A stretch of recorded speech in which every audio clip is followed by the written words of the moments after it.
Kukordon mo siya kung saan mo gusto silang pumasok na kainan. Segment 1, 2, hindi yung segment 1 and 2 siguro. 3, 4, 5, 6. Pasok sila doon kung saan yung schedule na kakainan nila.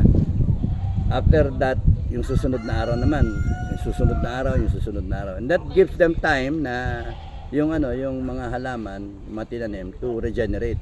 And yung tatanim natin diyan, may regenerative capability na kainan and then tutubo ulit, no?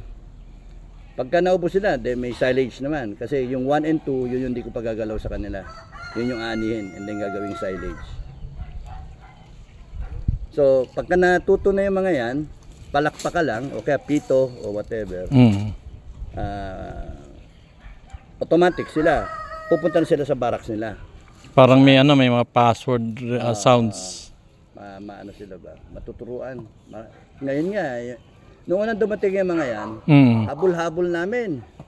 Kanya-kanyang direksyon. Ginabi kami bago namin may-garahe lahat. Ngayon, palakpak ka. Alam na nila yung garahe nila.